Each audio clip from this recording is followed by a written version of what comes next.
Bom, pessoal, já está aqui conosco para abrir a nossa edição de hoje. Eu saúdo do outro lado da tela o historiador e mestrando em filosofia, comunicador e educador popular, Eribaldo Maia. Eribaldo Maia, bom dia. Bom dia, Anderson. Bom dia, pessoal do Faixa Livre. Bom dia a todo mundo que está nos vendo. É um prazer novamente estar por aqui. Prazer sempre nosso de receber, viu, Eribaldo? Quero novamente agradecer a presença aqui no programa para a gente falar um pouco sobre os rumos da política nacional em meio a esse terceiro mandato do presidente Lula, que avança, como eu costumo dizer aqui, aos trancos e barrancos. Essas alianças que estão sendo construídas ou que foram construídas pelo petista por governabilidade, que obviamente parecem com vitórias e derrotas por parte do governo. Eu diria mais derrotas para o povo brasileiro a partir de uma série de ataques que são feitos a direitos da classe trabalhadora, a direitos do povo pobre aqui no nosso país, ataques ao BPC, enfim. A gente tem falado muito a respeito disso aqui no programa, um governo enfraquecido no parlamento, que acaba tendo derrotas, como a gente tem visto, como nessa MP 1303, que apesar de ter sido uma derrota para o governo, eu refuto como uma vitória para os brasileiros diante das questões que estavam escondidas por trás dessa intenção de taxar bets, bancos e os bilionários, enfim. A gente acompanhou isso ao longo dos últimos dias aqui no nosso programa. E eu queria uma análise tua, o Eribaldo. A gente vai falar, obviamente, sobre esse encontro do Lula com o Donald Trump no último domingo, vamos detalhar algumas questões mais específicas, mas eu primeiro queria começar com uma análise mais geral desses 2 anos e 9 meses de mandato do presidente Lula, que se aproxima do final do terceiro ano desse terceiro mandato. O que é que a gente pode dizer sobre essa grande aliança que foi construída, os últimos acontecimentos, as últimas movimentações do governo? Eles trazem esperança para a classe trabalhadora? Não trazem esperança. Eu acho que o único alento desse momento político é que se vê confirmado algo que eu sempre dizia durante a pandemia, que é que a gente tem muita sorte que a extrema-direita é muito burra no país, né? A direita e a extrema-direita erra demais na política. E, claro, com o mérito próprio de Lula e do seu governo, eles conseguiram andar relativamente bem sobre os erros da direita e da extrema-direita.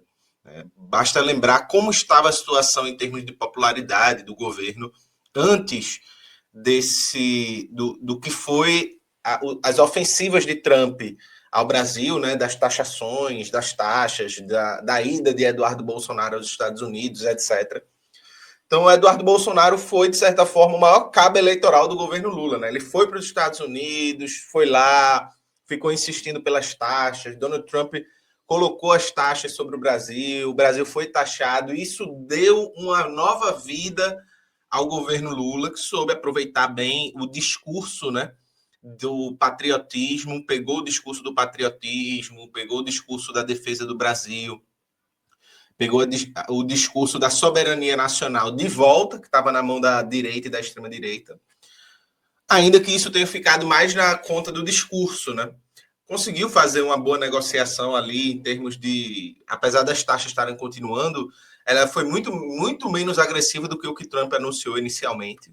Mas o fato é que essa disputa e como o governo conseguiu posicionar bem sua narrativa, né, para usar um termo da moda, né, sua narrativa, o seu discurso sobre soberania nacional, diante daquele conflito político, ele conseguiu recuperar a popularidade. O conflito político fez bem ao governo, né? Que é o que muita gente da esquerda radical colocava, né? De que o conflito político é benéfico sempre à esquerda. Né? E aí esse conflito político, por mais que ele tenha ficado muito no campo do discurso, da soberania, etc., fez bem ao governo, o governo se recuperou. Para adiante, você teve mais um erro, um erro crasso, né, da direita e da extrema-direita, que foi a PEC da blindagem. Né? Mesmo com a escorregada do PT ali, com deputados votando a favor, o ato da PEC da blindagem foi tão bizarro, foi tão bizonho, tão ofensivo às pessoas. E o pior, né? A direita e a extrema-direita, que ficou conhecida por pautar, ainda mais a mídia, né? A mídia hegemônica fazendo isso desde a época do Mensalão, passando pela Lava Jato, todo esse tipo de coisa. O discurso anticorrupção, o moralismo anticorrupção, muito forte no imaginário do povo brasileiro, a PEC da blindagem cai como um ataque a essa mesma construção política que vem de muito tempo pelo senso comum político brasileiro. Isso fez com que se mobilizasse, basta ver o tamanho das mobilizações populares contra a PEC da blindagem, contra a anistia, mas principalmente ali contra a PEC da blindagem, que chamou gente para além do campo da esquerda, obviamente, pelo tamanho das manifestações.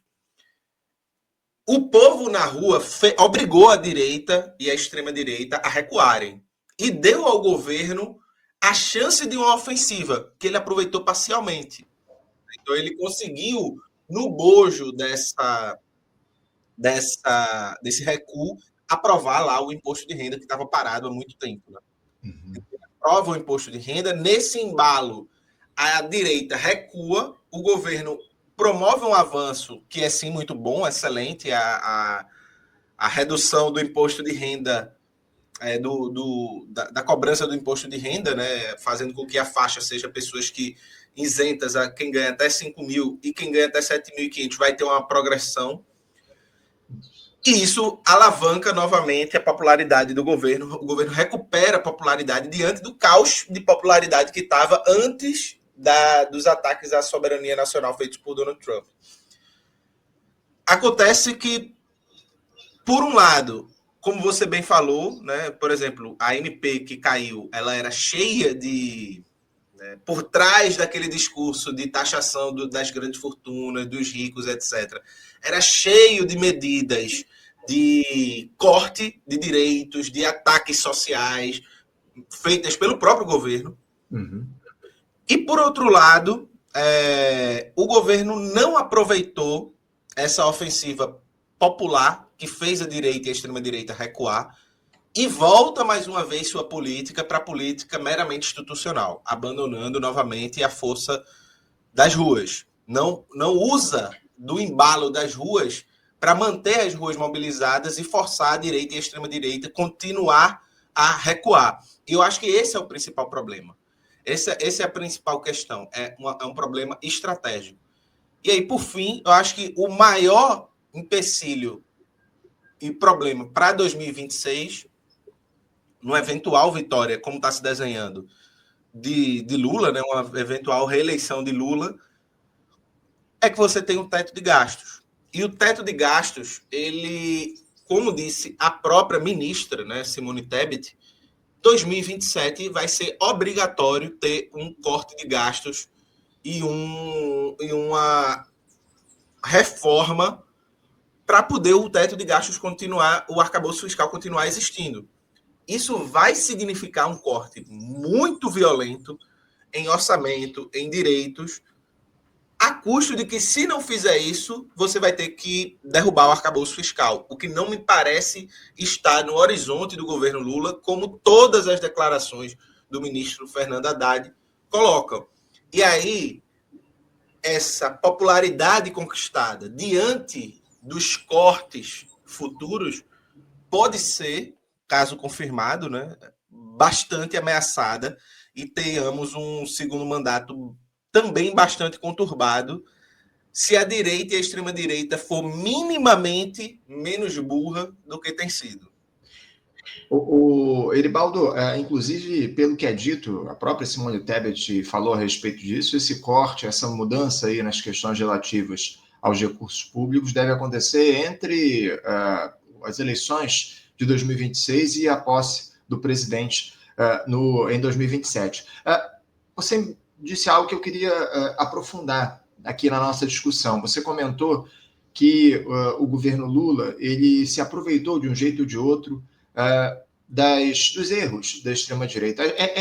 É justo, é correto dizer, Eribaldo, que esse governo avança graças às falhas da extrema-direita ou por mérito próprio, acima de tudo? Como é que você colocaria esse peso? A extrema-direita erra e o governo Lula avança? É isso que promove essa continuidade, essa recuperação da popularidade do governo Lula? São os erros da extrema-direita ou isso é mérito próprio? Eu acho que tem um pouco dos dois, né? Saber se aproveitar dos erros do seu adversário também é um mérito. Isso é importante ser dito, né? Também é um mérito quando você vê que seu adversário tropeça e você se aproveita dos erros. Quando você vê uma certa conjuntura e você se favorece dessa conjuntura. Isso é uma expertise política importante de se ter para qualquer força política. E, querendo ou não, o PT, dentro das suas limitações, conseguiu fazer isso de modo a conquistar algo que ele estava precisando, que é uma recuperação da sua popularidade e a recuperação do lastro social que ele estava perdendo, inclusive na própria base. Vale lembrar as pesquisas anteriores ao próprio retrocesso, os próprios ataques de Donald Trump, né? Mas, dito isso, eu acho que o limite do governo Lula não é se a direita avança por conta de erros, né? É isso, todas as forças políticas erram e os adversários de todas as forças políticas estão aí para se aproveitarem dos seus erros, e isso é parte da política.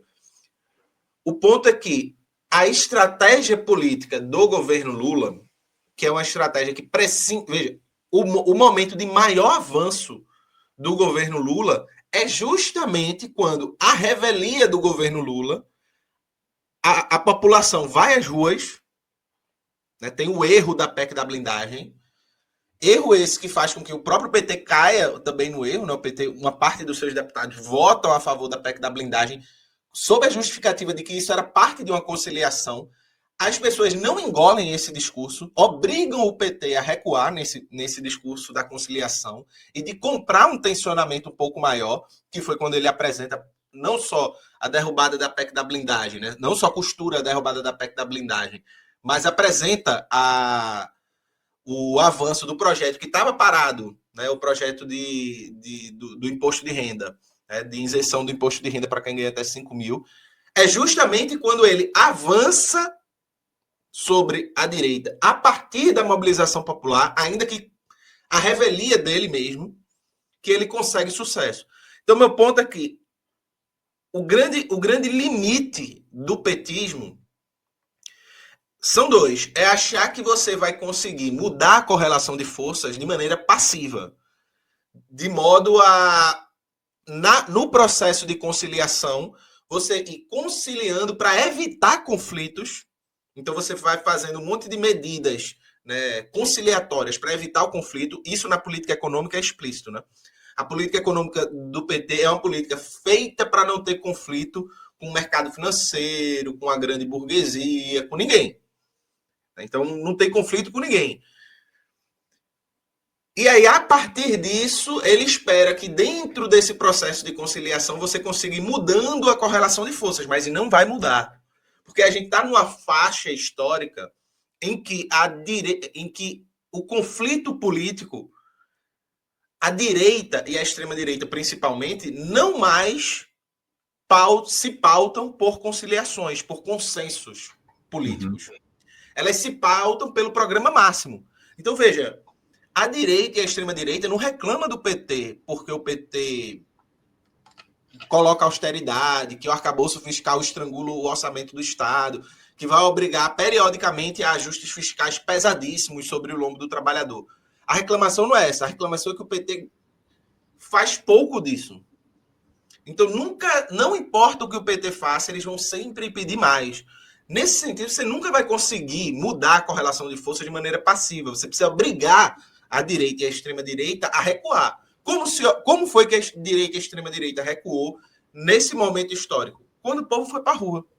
Quando o povo foi para a rua, porque eles precisam ser reeleitos, é o calcanhar de Aquiles, ele foi para a rua, e aí, na rua, a extrema-direita e a direita recua porque tem que ser reeleita, tem que entregar os anéis para não perder os dedos, e nisso você conquista uma vitória importante. Sapiência do governo que se aproveitou desse momento. Mas ele não... ele não nutre, ele não mantém acesa a chama da mobilização popular, que é o elemento que você tem que usar para equilibrar esse jogo. Senão, a direita e a extrema-direita vai estar sempre na força, porque eles têm o poder econômico, eles têm poder político, eles têm mídia, eles têm uma série de ferramentas que a esquerda nem sempre vai ter. Né?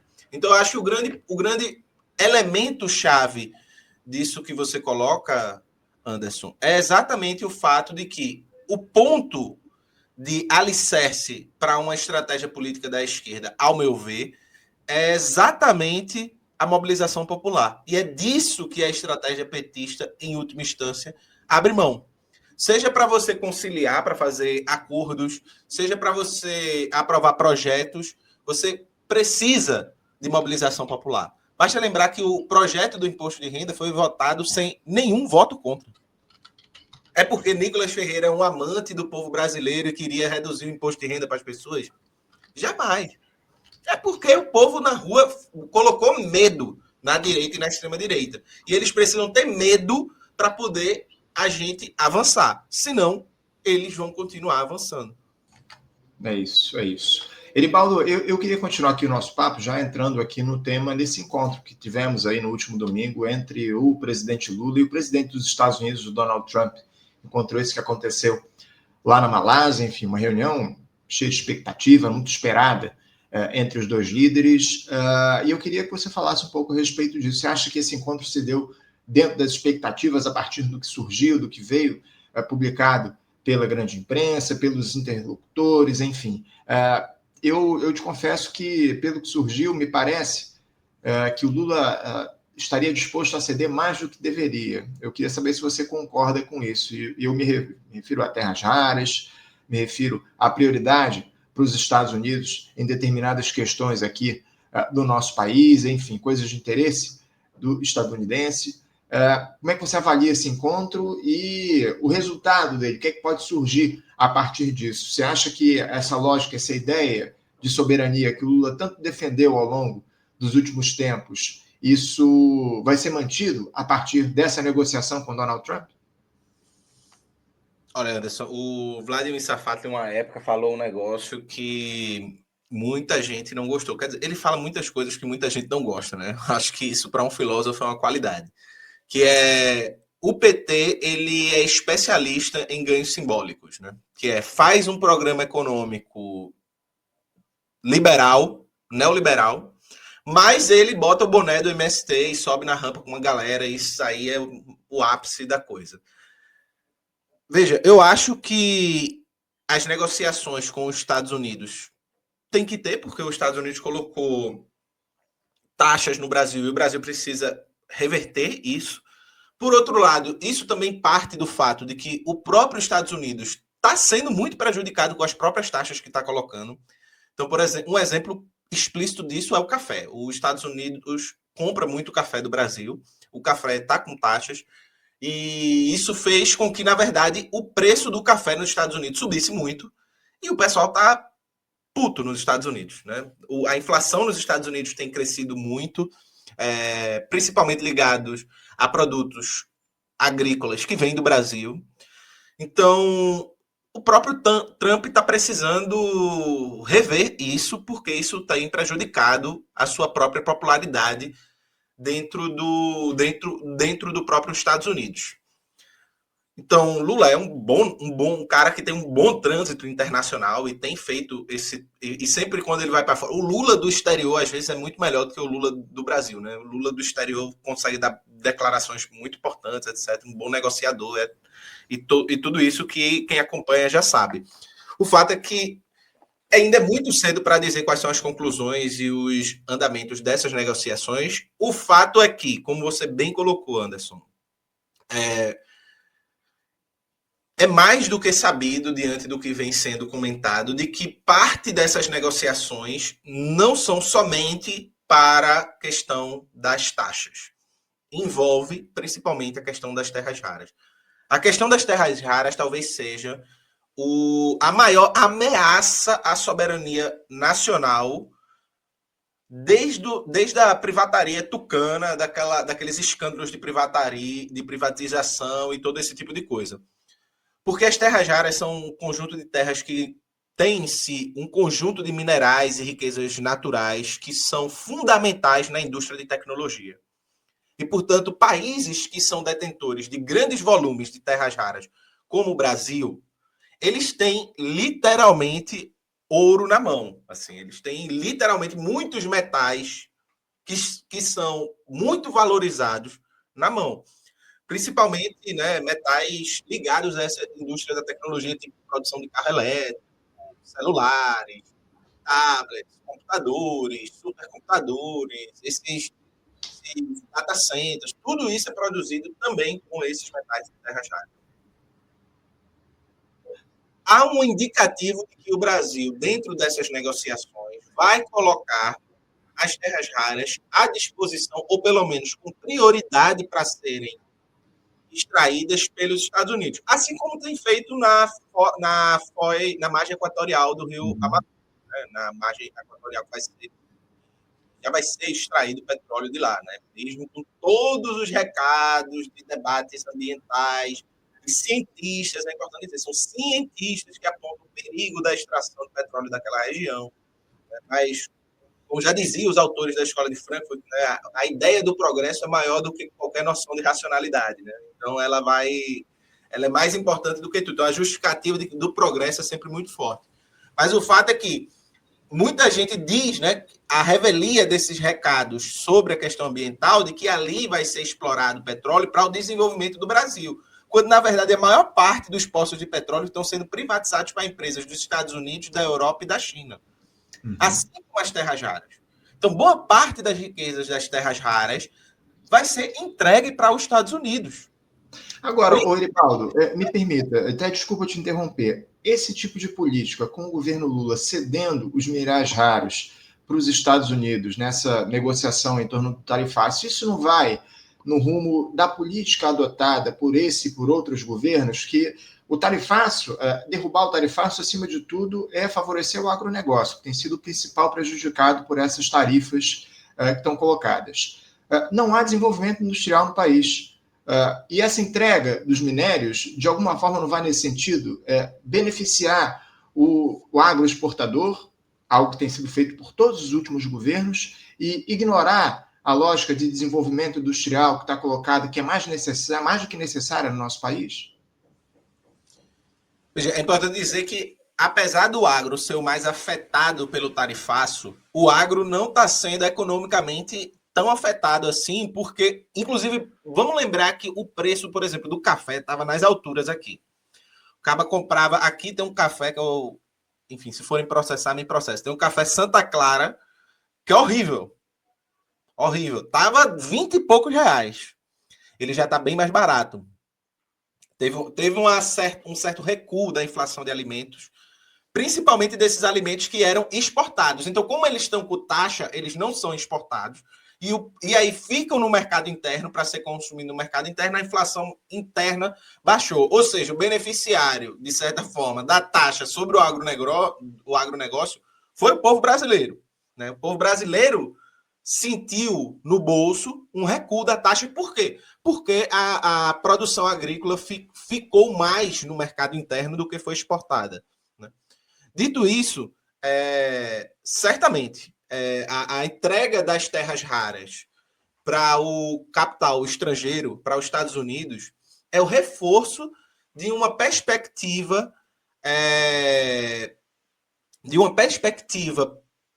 de política econômica, de planejamento, se é que a gente pode chamar isso que a gente tem no Brasil de planejamento, mas de um planejamento econômico cujo foco é o agronegócio. O Brasil continuar sendo um país agroexportador de grandes latifúndios de agroexportadores. Então, é a manutenção dessa mesma lógica do Brasil. Porque a produção, o trato, lidar com as terras raras, demandaria não só a extração dos minerais, mas um trato desses minerais aqui no Brasil, o desenvolvimento de uma indústria em torno desses metais aqui no Brasil. e assim por diante. Mesmo que fosse para você fazer uma exportação primária desses metais. O fato é que eles são fundamentais para a gente entrar num outro patamar, num outro nível de desenvolvimento econômico e de pulverização, né? De dar uma diversificada na cadeia produtiva brasileira, que hoje é basicamente o agro. Então, sim, Anderson, eu acho que parte desses processos é de manutenção. Mas mais que o agro, o grande vencedor desse processo é o próprio imperialismo estadunidense. O imperialismo estadunidense mostra que, seja Trump, seja Obama, seja quem for o presidente, e seja quem for o presidente daqui também até então, o imperialismo estadunidense avança sobre as riquezas e sobre a soberania nacional brasileira. Porque hoje as terras raras são a matéria-prima mais importante para a indústria de ponta global. Então, isso é fundamental. Inclusive, saiu uma notícia na Billboard, eu acho, onde a China está negociando terras raras. A China tem um grande volume de terras raras também. Assim. Uhum. A China está negociando com a Alemanha terras raras. Qual é a negociação da China? Aí vem o petista e diz assim, mas a China está negociando também, tá vendo? Você não fala disso. Só que qual é a diferença? A China está negociando segredos da indústria tecnológica alemã. Ou seja, ela tá comprando informações tecnológicas, e a gente sabe o que a China foi capaz de fazer com informações tecnológicas nos últimos 30 anos, para poder desenvolver ainda mais a sua já desenvolvimentíssima indústria chinesa. Diferente do Brasil. O Brasil hoje é um fazendão. O Brasil não tem indústria de nada. É isso. Eribaldo, daqui a pouquinho eu quero voltar para aquele tema que a gente trouxe aqui a respeito das mobilizações de rua. Chegou uma pergunta muito interessante aqui de um espectador nosso, mas para a gente fechar aqui esse tema Donald Trump, encontro com Lula, essa reunião que a gente teve lá na Malásia em meio às negociações sobre o tarifaço, isso de alguma forma parece condensar o próprio dilema da política externa brasileira. De um lado, o discurso de soberania e reconstrução nacional, e de outro, a dependência estrutural em relação ao capital e às grandes potências. Nesse encontro com o presidente dos Estados Unidos, ficou claro que o republicano deseja que o Brasil se alinhe aos interesses estadunidenses em detrimento dos objetivos estratégicos nacionais. Eribaldo, o que esse encontro de domingo simboliza no atual estágio do lulismo e o que ele nos diz sobre os limites da política externa de um governo que se pretende progressista em um mundo cada vez mais submetido à lógica das potências? Veja, Anderson, eu acho que não é de hoje, né? Que Lula sempre no sentido da América Latina, do terceiro mundo, né, do sul global, como se chama, ele sempre fez intervenções muito importantes a nível internacional. Mas a relação de Lula com os Estados Unidos nunca foi uma relação de puro enfrentamento. Eles faziam falas, muitas vezes, de afirmação da autoridade brasileira, mas sempre submetida a uma negociação. Basta ver que Obama fez espionagem com Dilma, e não deu em nada, não aconteceu nada, né? O mesmo Obama que chamou Lula de o cara e o próprio campo do PT colocava isso como um grande elogio, uma grande coisa maravilhosa e todo esse tipo de coisa. O fato é que hoje, na política internacional, a atuação do governo Lula é uma atuação bastante tímida se comparada às próprias atuações dos governos do PT em outros mandatos. Muito tímida. Então, basta ver, por exemplo, na questão da Venezuela, na questão de Israel com a Palestina. O governo Lula tem uma atuação muito, muito permeada por esse enviesamento com os Estados Unidos e com o imperialismo de maneira geral, né? Com essas forças. Então, por exemplo, a Venezuela, foi o Brasil que vetou a entrada da Venezuela no BRICS. Né? Foi o Brasil que vetou a entrada da Venezuela no BRICS. A questão de Gaza, apesar das falas importantes de Lula, quem vive de palavra é palavra cruzada. O povo palestino precisa de ação. Né? Quem teve ação, por exemplo, foi o Gustavo Petro. Mesmo um país muito menor, cercado de bases militares dos Estados Unidos, num contexto político mais difícil do que o brasileiro, Gustavo Petro rompe relações comerciais e diplomáticas com Israel, coisa que o Brasil não fez até hoje. Até hoje. O Brasil mantém comércio direto e indiretamente com Israel, inclusive de produtos bélicos. Então, as armas que assassinam os palestinos na Palestina são testadas nas favelas brasileiras. Então, assim, o Brasil não rompeu esse laço. Ele mantém esse laço, inclusive com um indicativo de que não dá para manter. Assim como o Brasil mantém-se numa política subserviente ao capital imperialista. Então, veja, na questão da extração de petróleo.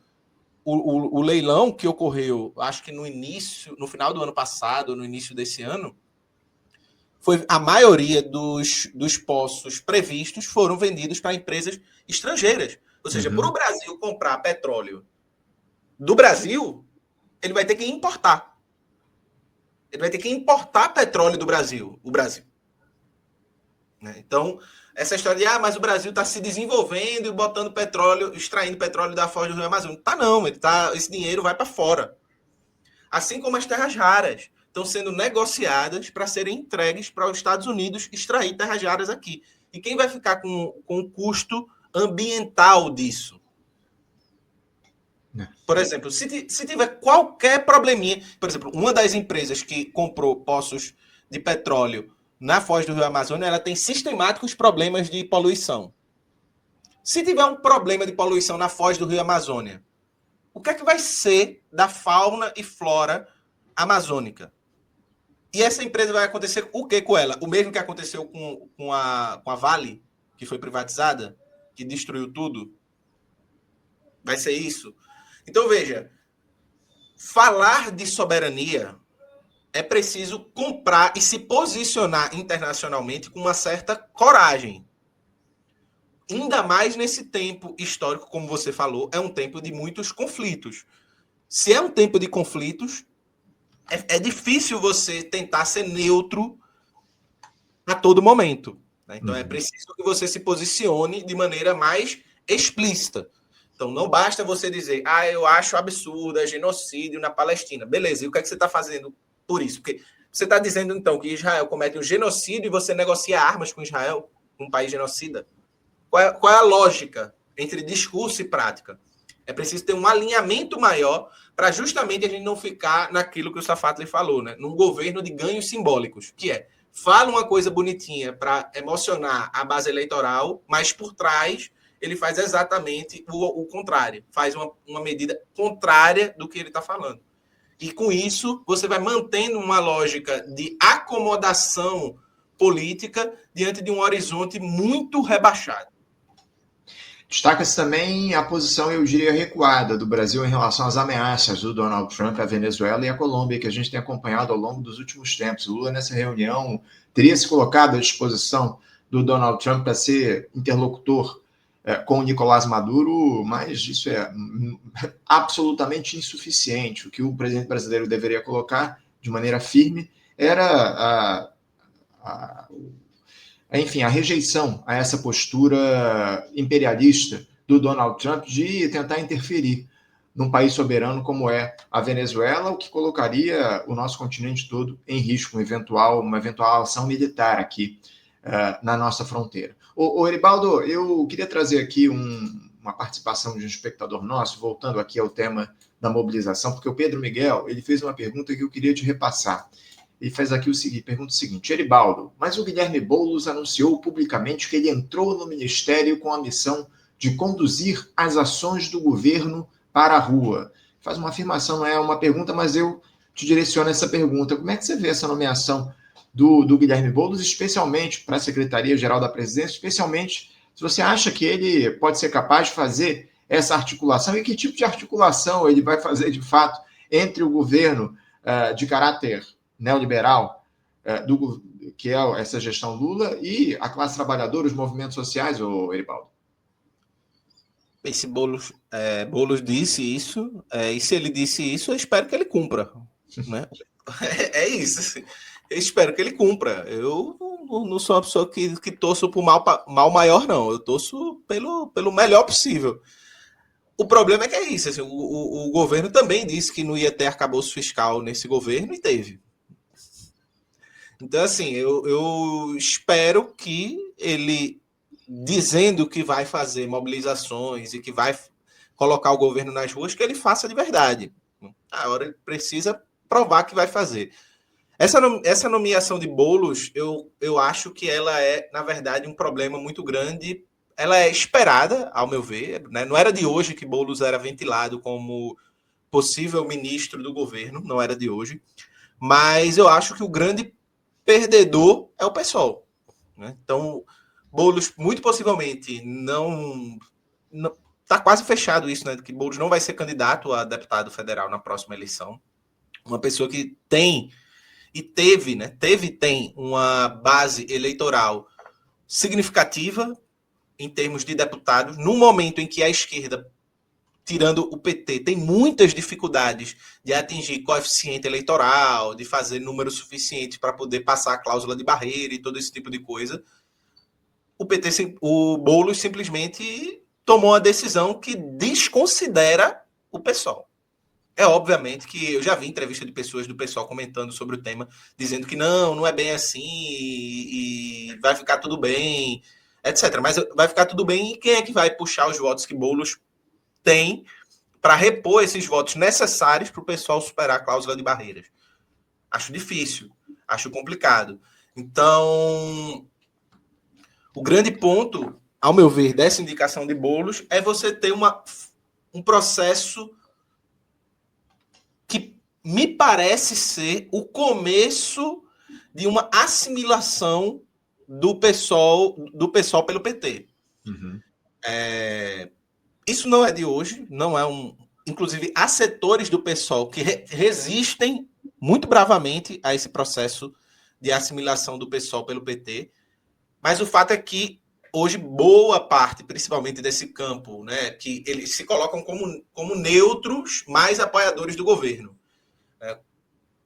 Eles estão muito mais governistas do que neutros. Né? E dentre eles, o Boulos. O Boulos sempre teve uma independência dentro do PSOL. E, ao meu ver, o que está acontecendo é isso, essa indicação do PSOL, né? O PSOL que dizia que a única pessoa que teria um cargo de ministério dentro do governo era a Sônia Guajajara, né? Por uma questão simbólica até, todo esse tipo de coisa. E agora Boulos entra no governo Lula, deixando o PSOL de mão para a eleição legislativa, que é a eleição importante no sentido de superação de cláusula de barreira. Então eu vejo, na verdade, é uma assimilação do PSOL pelo PT. Cada vez mais o PSOL que saiu do PT parece que vai voltando para o PT. Isso é muito ruim para o campo da esquerda radical como um todo, porque você tem setores dentro do PSOL que participam da esquerda radical, que são antagônicos a esse tipo de política, que são antagônicos que tentam fazer uma posição de esquerda consequente ao governo, mas que estão sendo cada vez mais escanteados dentro do próprio partido e vendo o próprio partido se submeter a esse tipo de coisa. Eu acho lamentável, eu acho triste, porque há pessoas muito importantes dentro do PSOL, dentro dessa luta, e que certamente se enfraquecem como um todo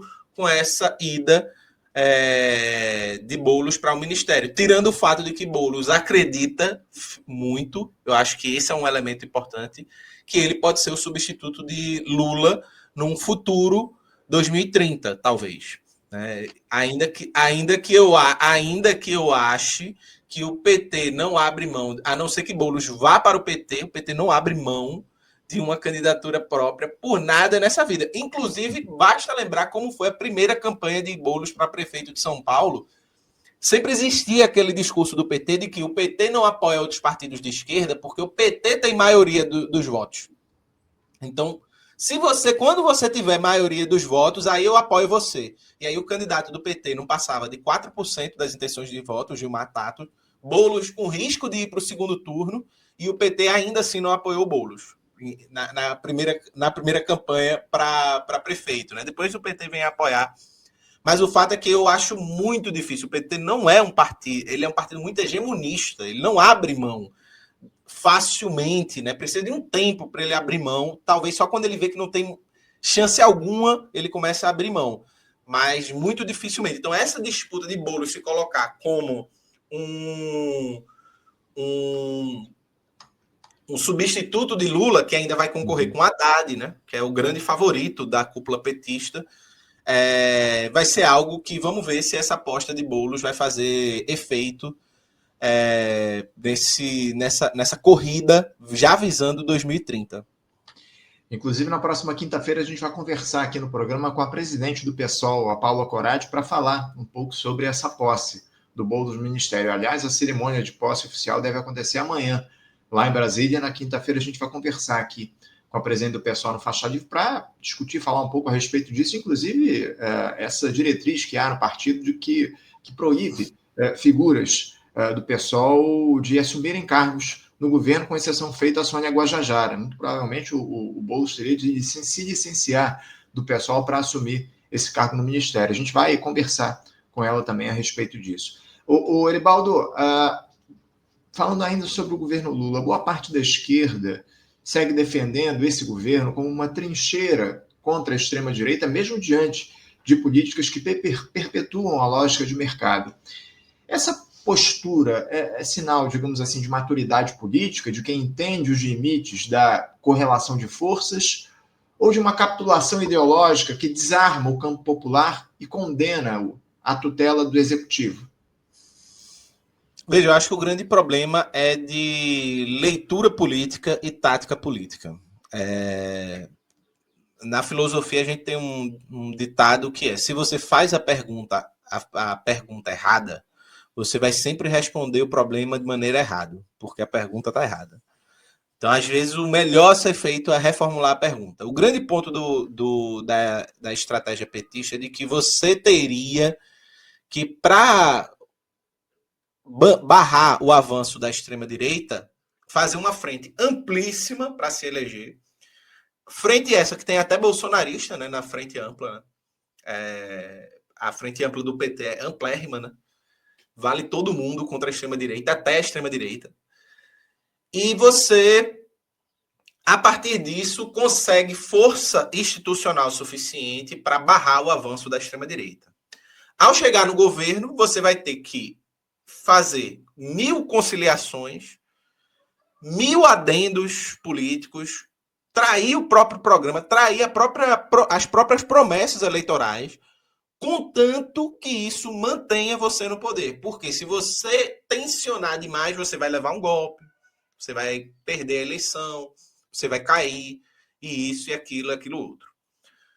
O ponto é que essa leitura, né, inclusive não mobiliza politicamente, né, para não elevar o tensionamento. Pelo contrário, o trabalho do PT é de amornar o tensionamento político no país, né? É de apaziguar o tensionamento político no país e não de elevar a temperatura da luta de classes, por assim dizer. O grande ponto é que essa é uma leitura equivocada. Essa é uma leitura, e não é pouco equivocada, não. Ela é muito equivocada. Por um motivo muito simples. Porque esse tipo de política do frente amplismo hoje, que significa uma conciliação com o neoliberalismo explícita, basta ver a política econômica do ministro Haddad, assim, qualquer pessoa. Porque me parece que hoje, dentro do campo petista, para defender que a política econômica do governo Lula não é neoliberal, aí diz que neoliberal mesmo é Milei. Só que aí, se só Milei é neoliberal, aí Fernando Henrique não é neoliberal. Aí Fernando Henrique já sai do neoliberalismo também. Porque Fernando Henrique também fez política pública, Fernando Henrique também fez adendos, conciliações, reforma agrária, mais do que muitos mandatos do PT. Então, o Fernando Henrique é não é neoliberal? É neoliberal, pô. Não só tem Milei ou nada. Ou é Milei ou não é neoliberal. Não é isso. Existe uma gradação de neoliberalismo. Inclusive, eu fiz um vídeo no meu canal onde eu li, né, muitos autores neoliberais por conta da minha pesquisa. E eu mostro que nem os autores neoliberais são contra políticas públicas, algum processo de redistribuição de renda, esse tipo de coisa. Por exemplo, a ideia de renda básica universal é de Milton Friedman. Então, Milton Friedman não é o autor neoliberal, não é neoliberal. Então, assim, o grande ponto é que o neoliberalismo ele é um tipo de sociedade que produz insatisfação social pesada. Por quê? Porque ele precisa de austeridade. Ele demanda austeridade constante. O que significa corte na educação, na saúde, precarização dos vínculos de trabalho, porque é disso que o capital precisa no mundo de hoje para se manter em processo de acumulação. Se é assim, conciliar com o neoliberalismo é manter as condições da insatisfação social em alta. Ou ao menos você vai amornando essas insatisfações. Ao invés de ser um Milei, você faz uma coisa mais branda, bem mais branda. Mas você vai mantendo a longo prazo, fazendo com que Tebet diz. Veja, em 2026 para 2027, a gente vai ter que fazer um ajuste fiscal para bancar o que a gente fez nesse primeiro mandato. Então, vai ter que fazer. Quando fizer por exemplo, quando fizer esses ajustes, vai cortar. Por exemplo, o orçamento da educação hoje, no Brasil, é metade do que é o orçamento em 2014. É isso que a gente está chamando de recuperação institucional do país, pós-Bolsonaro. O orçamento é metade do que foi em 2014. Agora, os juros da dívida continua intocado. Esse não está no arcabouço fiscal. Quem é que vai ficar puto? Os trabalhadores da educação. Porque eles estão vendo no dia a dia a universidade deteriorada, a escola deteriorada. Assim, eu fiz o mestrado na UFPE, o prédio tem 15 andares. Frequentemente eu subia de escada os 15 andares com os outros colegas, porque não tinha elevador. Tem 4 elevadores, todos quebrados. Uhum. Porque não tem dinheiro. A universidade não tinha dinheiro para papel. Percebe? Então, a galera não vai ficar insatisfeita com isso, não? Vai ficar insatisfeita. Aí vamos botar aqui o seguinte. Pega o Pé de Meia, que é um programa social, que foi o que o governo queria fazer com a MP, que foi perdida. Pega o Pé de Meia e transfere ele da assistência social para o orçamento da educação. Só como tem o arcabouço fiscal, você não pode reposicionar o orçamento para encher o orçamento da educação e ele suportar o Pé de Meia. Não, o que é que você faz? Você tira orçamento da educação para pagar o Pé de Meia. Resultado, menos dinheiro para a escola, para professor, para melhoria. A maioria dos professores com contrato precário. Aí, quem vai ficar puto com isso? Aluno, professor, os trabalhadores da educação. Isso vai se estendendo para várias áreas. Por exemplo, o BPC, 700 mil pessoas perderam o benefício. Ah, mas teve uma ampliação precária, uma ampliação precarizante, como o próprio pessoal do serviço social coloca. Então, veja, essas pessoas, por exemplo, uma pessoa que eu conheço, que foi minha vizinha, num dos bairros mais pobres do Recife, que perdeu o BPC. Será que ela está feliz? Aí, essa insatisfação social, que, inclusive, basta lembrar que antes dessa treta com Trump e a soberania toda, onde foi que o governo Lula perdeu majoritariamente popularidade? Na sua própria base, entre pessoas que ganham entre 1 e 3 salários mínimos. Não foi nos ricos e na classe média, foi na população pobre. É claro, houve uma conjuntura em que ele se aproveitou e conseguiu rearranjar melhor isso. O fato é que, se você não encara os elementos da extrema-direita, os elementos que nutrem o solo da qual a extrema-direita pode surgir, você vai estar sempre tendo que combater a extrema-direita. E isso não significa fazer uma revolução, não. mas significa ser anti-neoliberal, que são coisas diferentes. Né? Geralmente, quando a pessoa faz a crítica, diz, mas e a revolução? Meu amigo, ninguém está pedindo a revolução. A revolução é um problema de quem quer fazer a revolução.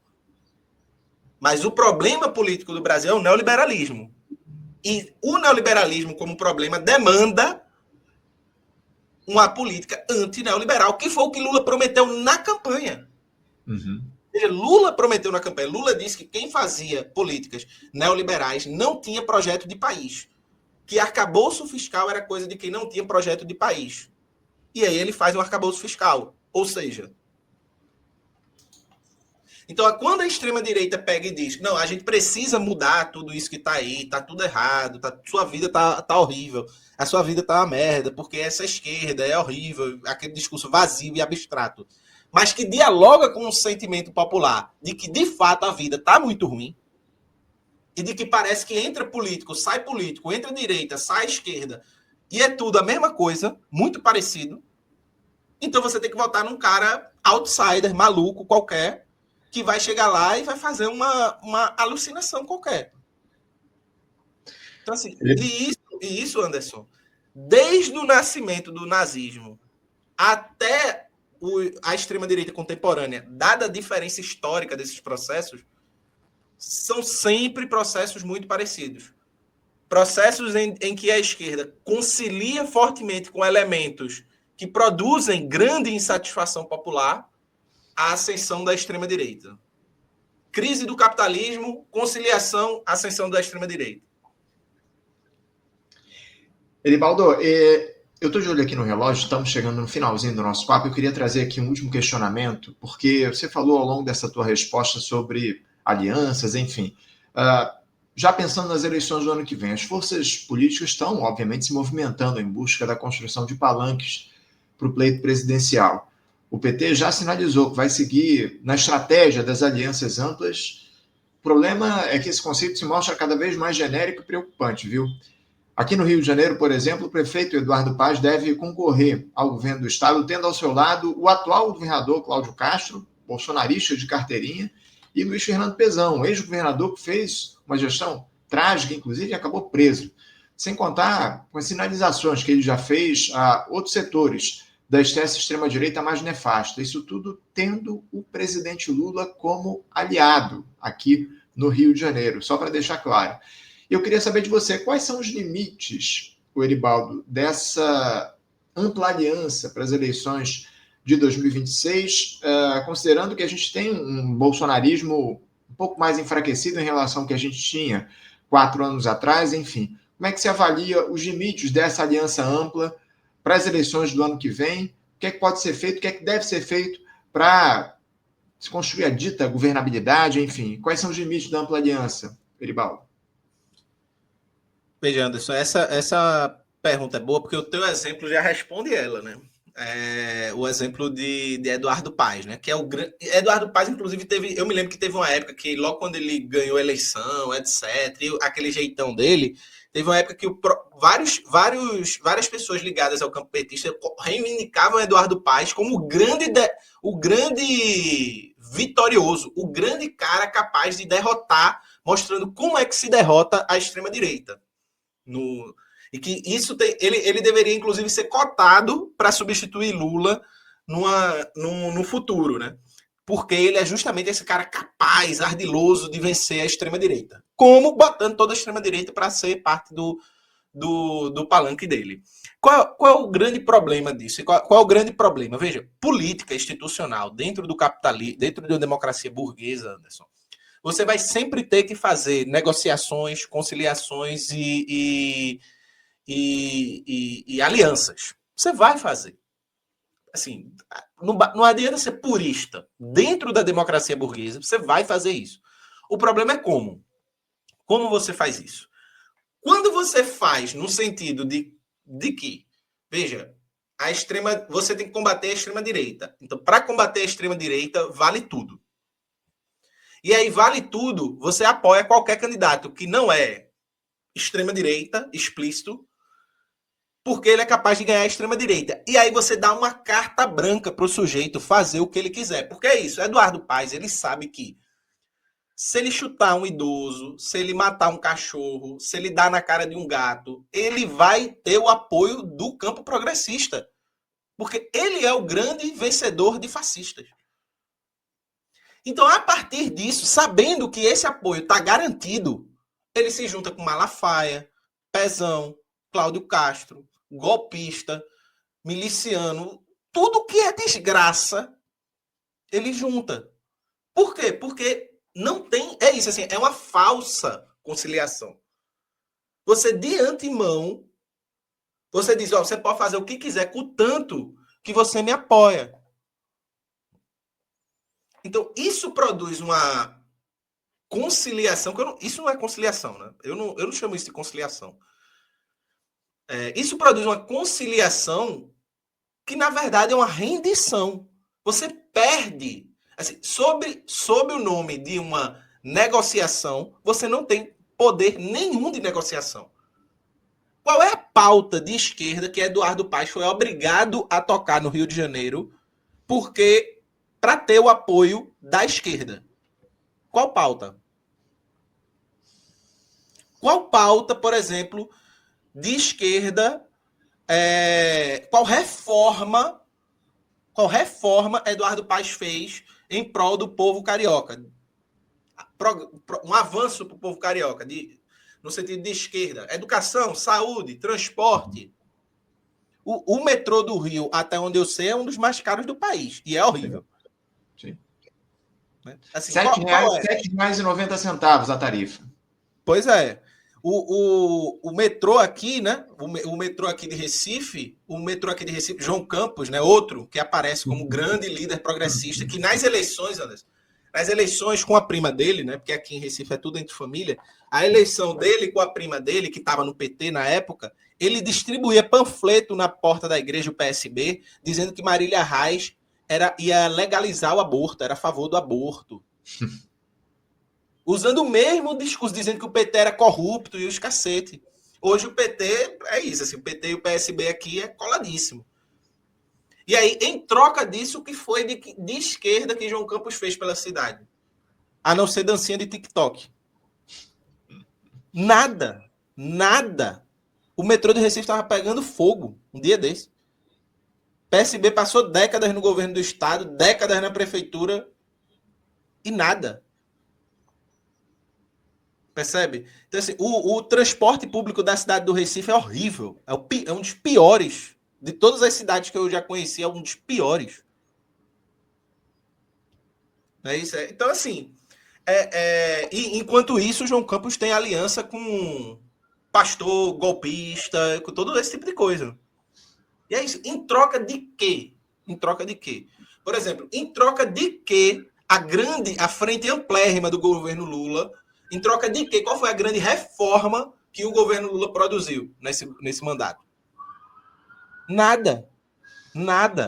Teve a importante, que é a conquista das ruas, a redução, o aumento da faixa de isenção do imposto de renda, porque se não fosse aquela mobilização, não ia sair.